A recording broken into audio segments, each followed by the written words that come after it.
Tantalantanta Wuuno HAJJI HABIB atawe nakubye embaga abakyala 7 ku Lunaku Lumu. Kakati bipya bizuuse gy'osinzidde nkubuuzaako webale nnyo webale ddala okuva n'ogobera enteekateeka zaffe ez'omuzinziro ez'omuggondo okola kyamaanyi nnyo nnyini ddala. Genda ku mitimbagano gyaffe gyonna ogende mu maaso okubanga otugoberera tukukolere okufeffetta okw'omuzinzi era okw'omuggondo yonna gy'osinzidde mwana wa maama mwana wa taata.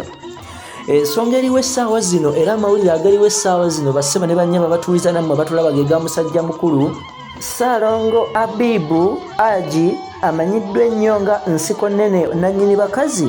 Bassebo ne bannyabo wagenze maaso n'akola ekyafaayo ekiyanaamiriza ensi nga awasizza abakazi 7 wakati ku Lunaku Lumu.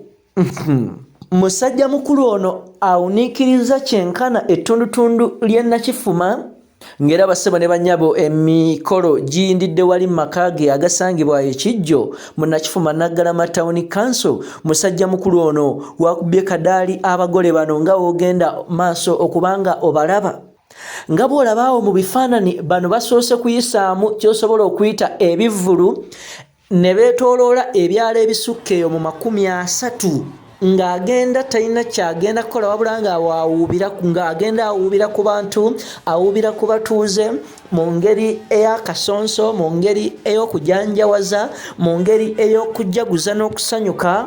Era bassebo ne bannyabo ono ataddewo obunkenke bw'amaanyi nnyo nnyini ddala wabula ne gye guno gwaka abantu bakyatenda emikolo gino ng'oteekeddwa okukimanya nti ono yayanjuddwa bakazi be 7 bonna mu sabbiiti emu era nga buli lunaku babadde bagenda mu maka malala buli lunaku malala okutuuka we batuuse ku mukolo ogw'embaga. Bassebo ne bannyabo ng'era ababiri ate yabajje mu famire emu. Tugenda kukuleetera omukolo gwonna kakati ebyo by'olabyeko biwero ogenda laba omukolo gwonna kubanga tubaddeyo ku ground okukolera okufeffetta. Tugenda na kwongera okutwalako wakati mu maka ga musajja mukulu ono. Ekyenjawulo ekiriwo nti musajja mukulu ono abakazi bonna asula nabo mu nju emu oba mu kasolya kamu abakazi 7 bonna. Laba ekiri ku mukolo gwa musajja mukulu awasizza abakazi 7 ku Lunaku Lumu.